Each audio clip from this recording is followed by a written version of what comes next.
So good morning everyone. I'm going to introduce Andrea Antonello. He's going to speak about Smashly, a mobile application for Android and other stuff. Thank you for being here. I know the coffee break was a bit difficult, so you probably jumped over it. This is a presentation that a couple of people contributed to. I'd just like to say I'm a main developer of Smash, and there are a couple of other things I do. I'd like to say I'm in geospatial, open source geospatial, like 20 years now. And for those that do not know Smash, just a couple of introductory slides, which, well, as you might have understood, it's a mobile application, but SMASH stands for Smart Mobile Application for Surveyors Happiness. It's actually the moving on from what was called geopaparazzi. That project was laid down to rest, and now there is SMASH in place. It's compatible with the same projects, and since nobody liked the name, well, not nobody, but there were public administrations that were refraining from using geopaparazzi because the name was a bit too kiddish. So we started Smash, which has a much stronger name. Still, I find it quite funny. Okay, so you can do, we do professional service. We're engineers. I know geologists that do professional service with that, and it's available, well, for both major operating systems. And, well, you can just collect nodes. That was the first imprint. It should be extremely simple, and you can just collect nodes. And nodes means you can just tap on the map and put the node somewhere in your GPS location or in the center of your map, and you can then style it, put an icon, and do some. If you have to do more professional surveys and you have teams that need to comply to a particular structure of a survey, then you can use forms. And Smash comes with a pre-installed example form, and then you have desktop tools where you can build these forms to just load them onto your mobile phone. A few words about the supported formats. In vector formats, we support geopackage. A part of, let's say, the project where you do surveys, you can have geopackage as background data, postgis as background data, and these formats can also be edited, which means it's in read and write mode. Whereas you now have GeoJason, JPEGs, and shapefile support in read-only mode. All of these data types can be styled, and they can be styled in SLD, so you can style them. There are tools we supply to style the geopackages or postgis layers in the format for Smash, but you could also use QGIS that has a minimum support for SLD to be exported. For editing, you can edit like in a very simple way. I don't think mobile applications should be really used to edit data, let's say geometric data, but you can do that like moving around vertices, adding, removing vertices, and then you have like a tabular view of editable data. Hello, morning. And also for geopackages and postgis, you can decide to build forms the same way you do for the project itself. You can also build your forms there, and in which case it will show, the same thing will show as you decide to structure it for your survey. Raster formats, we support MB tiles, which is kind of anachronistic right now because it came with geopackage tiles, is now better supported. You can also load geotiffs or images with Word files, even if you have mind that you have to load them in Trade 5.7 projection. Otherwise, it will be reprojected, but it's only a bounding box reprojection, so there might be distortions that you don't want to have. Other than that, my favorite raster format is MapsForge. MapsForge is a format, you see it on this side. This is MapsForge map for Kosovo, and it's the whole OpenStreetMap data of Kosovo in 28 megabytes. Other countries have a lot more, like Italy, it's 1 gigabyte or 1.5, Germany 2, but it's always something you can have on your phone and be constantly completely offline. This is a technical map, so if you're doing engineering service, geological service, you might want to load. We have tools also to merge several layers together. If you do, I don't know, risk mapping or stuff like that, you need more colorful and maps that say something more than just an OpenStreetMap, for example. You can export data in various formats like GPX. Now we have KMZ again. KMZ is the only one that supports also looking at forms in an external software. And then geopackage. One thing that I would like to note is the GTT project. And the GTT project comes from a company called GeoRepublic. It's another open source project with which you can do issue tracking. So there is a very well-known issue tracker system called Redmine, and they made a plugin for Redmine and one for Smash. And with this, you can do geo tickets. So for public administrations, you can track how you can open a ticket and you can track the state of your ticket and the workflow of your ticket. And there's a presentation today at 2 p.m. So maybe you don't want to miss it if you're interested in this one. Then there is a server side where you can synchronize stuff. So if you're having teams, you need that to centralize your survey data. It's also a free and open source application, and that's kind of what today brings the most changes, because in 2022, local administration, the Italian region Piedmont, started a project about swine fever disease mapping. And they decided to invest in Smash and the survey server.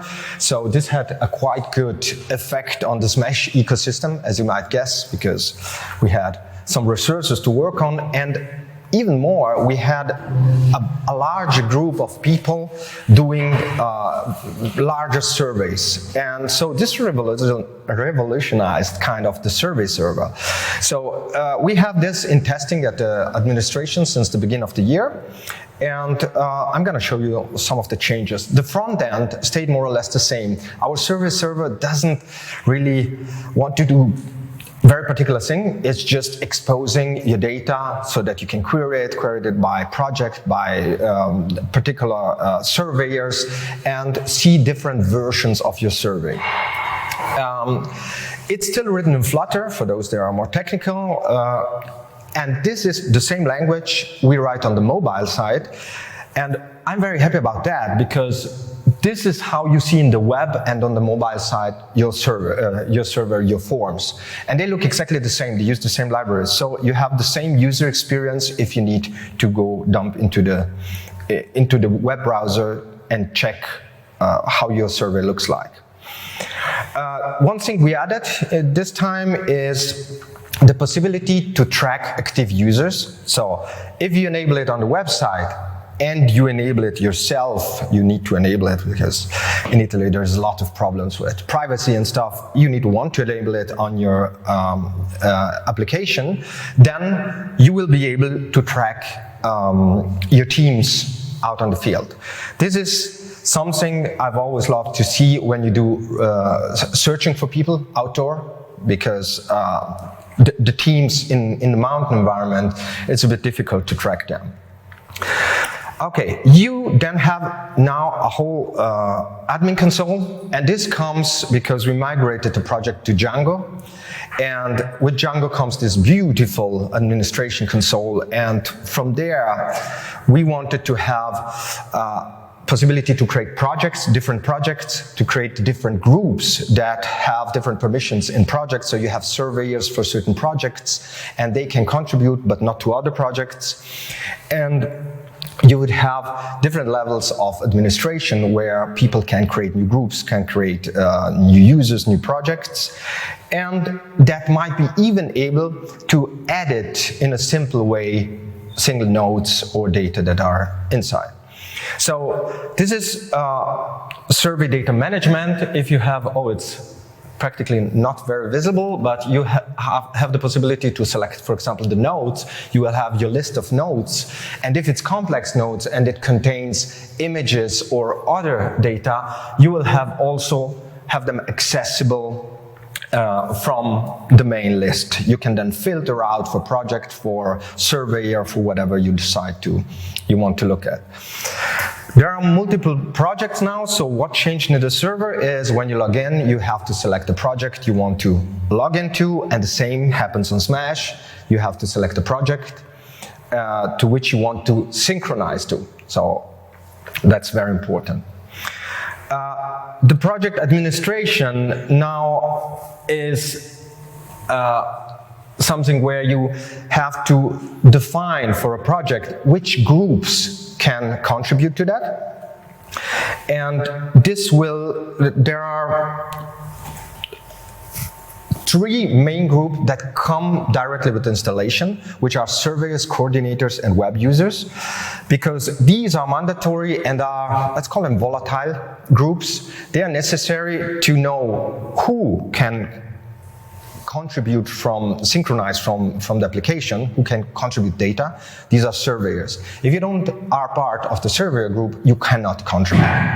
Coordinators, as you might guess, they can create new groups, they can create new users, assign users to certain projects. And then there are web users that just enter the front end where you see the map and you can just browse the data. It comes also with a default group, but just so you know that you can create groups to assign them to particular projects, because people need to be also part of that group to then contribute to a particular project. So Django gives a good possibility to make very granular permissions to avoid disasters. That's a good point probably. Okay.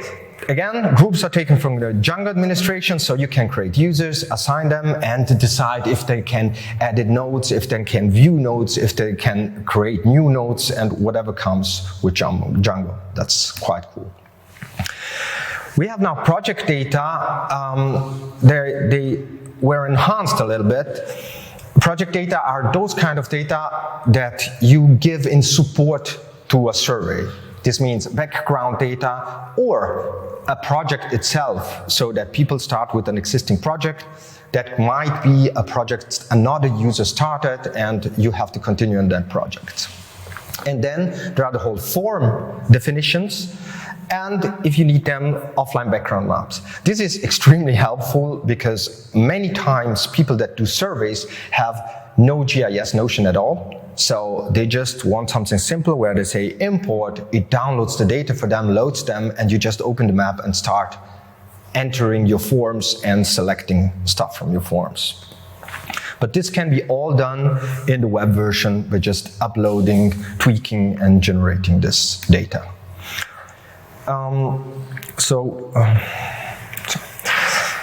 You can now also define WMS and WTS resources that you can just put online. If you have a whole server, you want to make all the maps visible, you can just load your get capabilities map. It will harvest all the layers and make them available downstream. This means that if this is kind of your project view, because then you select which project data you make available in this particular project, which WMS resources you make available in this project, then the person that logs into that project will just see the data that are selected there and will be able to just say, okay, give me this, this, this, and that. This project, which was really a good thing for Smash, will bring something also in the near future. So we already started. The result of the testing was just they would embrace the Smash ecosystem, and it's rolling with the new project. And a couple of very important things will be added in near future. The first being an online form builder. So that is something that has been missing forever. We have a desktop version. It works, but it's not as beautiful as you see the web applications, and we will create an online form editor so that in the web application you can just create your forms and assign them to projects or users. And then there is a thought of syncing geopackage datasets. We don't know if it will be geopackage or if it will be GeoJason, but synchronizing, a part of synchronizing. Right now, what you synchronize is the project, which means nodes with forms or whatever you collect and GPS logs. But a lot of people would like to have synchronization of polygon data and linear data. So this will come with this part. And then we will add a couple of new node types where you can scan QR code, barcodes, and NFC tags. On the other hand, with Luca De Lucchi sitting here in front of me, his administration decided to start a project with the contribution of Fondazione VRT, and this gave quite some enhancements on the mobile side. So that was server side, now comes mobile sides.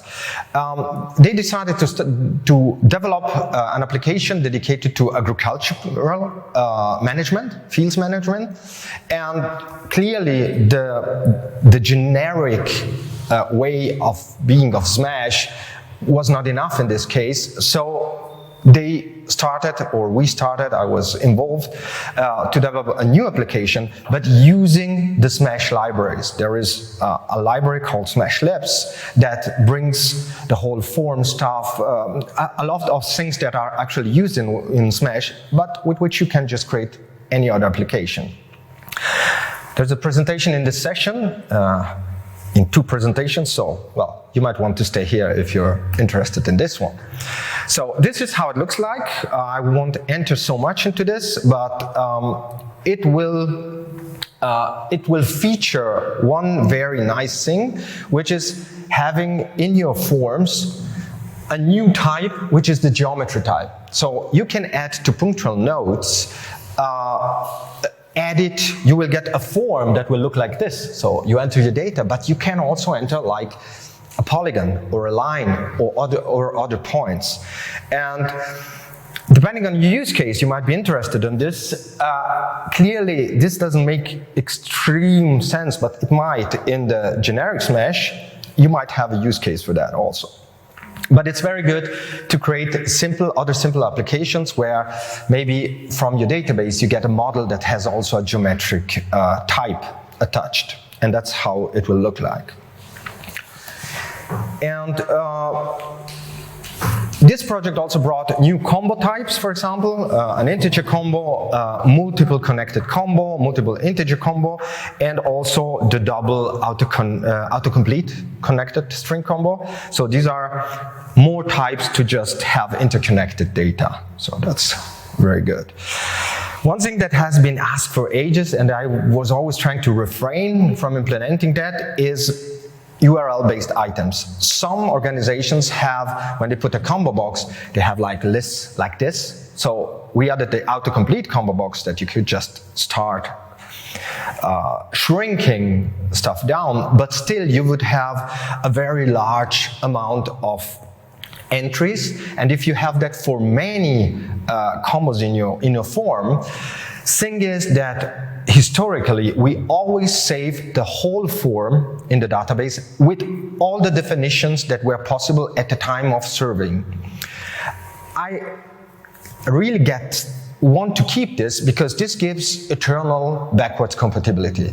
So you are always able to reopen a survey even if that form doesn't exist anymore. Because if you edit it, it opens up and it contains everything, every choice you had at the time you made the survey. This is good in certain situations, but was getting quite hard in others where people had extremely large forms, and things got a bit strange also when you wanted to synchronize them with the server, because it was getting very big. And finally, fighting a bit with Luca, we came to the point where we added the possibility to add a URL. This opens up not only for the fact that you need to be online in that case, that should be clear. But when you open up, it pulls down whatever you need to show, and this opens up for the possibility to make it dynamic. So depending on a certain choice, it's not very visible, but you can insert an ID or something that changes the URL, and you will get different entries for your combo box. One new type that came, I told you before maybe, that is GeoJason, and we are now looking into it. I mean, you can just load as a layer a GeoJason file, and we'll look at this if it's a good way to synchronize or editing geometries.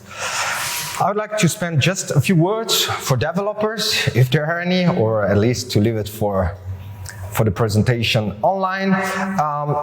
This job made something very good because we brought the whole mapping part from Smash into the Smash Labs, and we started a test suite that would handle all the forms part. So this part got much more stable, and it's a test suite that gets built every time you commit, and this is good.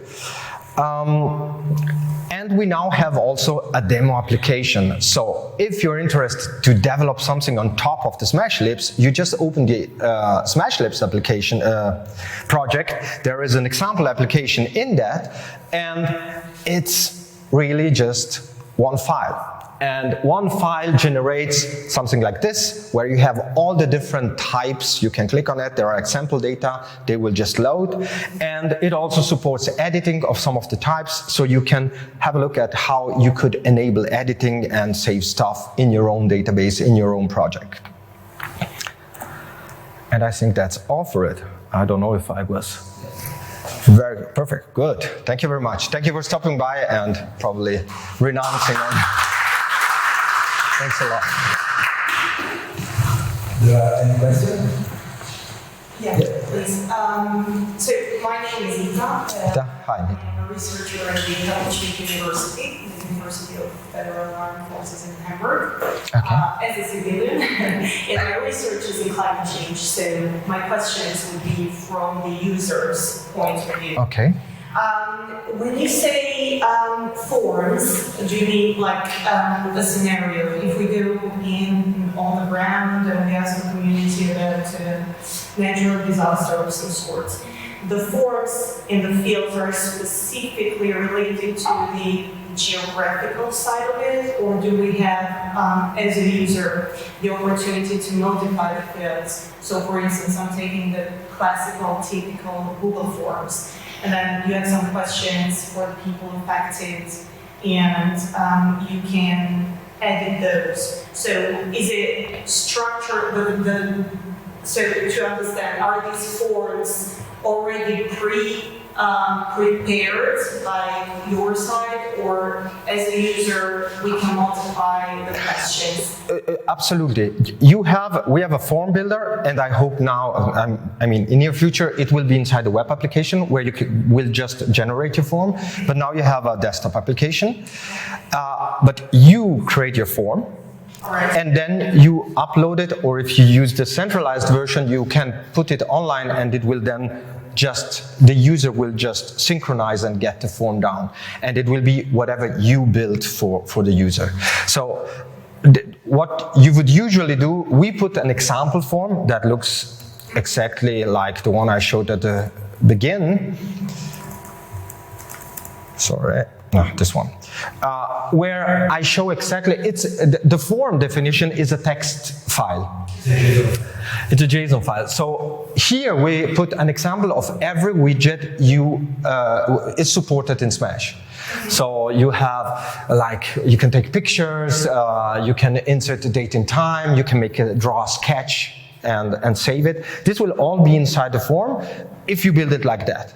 So you can change completely the way your form looks like. A follow-up question, my last question. Yeah, no, sure. So does the platform itself allow to elaborate this data, or I understand that I can download them and extract them, like put them in other softwares like SPSS, data, RStudio, for instance. Or Okay. I can do that within the infrastructure. Okay, there are two ways. If you're just serving alone on your phone, you can export directly from the phone in geopackage or other formats that you might want to edit. We have also a tool to convert into various GIS data like shapefile, or depends on what you're using. If you use the survey server, that one is supposed to visualize what the administrations do that take that server. Since it all backs onto postgis, they usually then interact with the postgis. Often, let's say, they don't even use our front end because it's just a visualization front end. Most of the time they just interact with the database. For example, for the UN people that now have Smash in their stack, they created triggers, database triggers.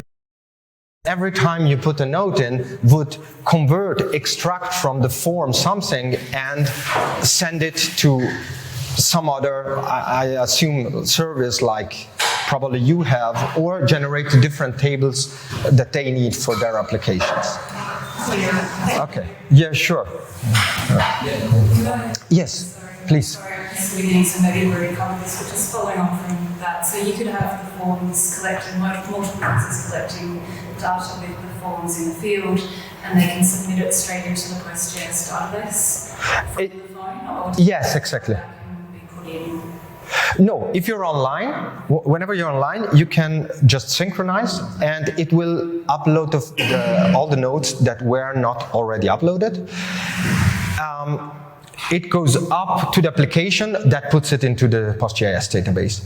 If you pass the phone to someone else and you make one of the nodes, you edit one of the nodes that was synchronized dirty again because you want to change something, then it gets synchronized again. It goes up, and what happens, it gets the main new version of that node, but there is a versioning. So online, you can, I don't know if it's visible here, most probably not, but you can browse. If there are more versions, you will have a button here where you can browse the different states of your node. Okay, because we often have workflows where the report goes up to someone, they have to check it, and then if they say no, it's wrong, you have to change the inserts to send back. Okay. Is that sort of thing possible? Actually, that's what is coming is the both way synchronization. Right now, it synchronizes up. You would have to give that database to someone else or that device. Then it will work exactly like that. That's on the device or the database? Yes, exactly. Okay. Great. Thanks. Yep. Perfect. Thank you very much.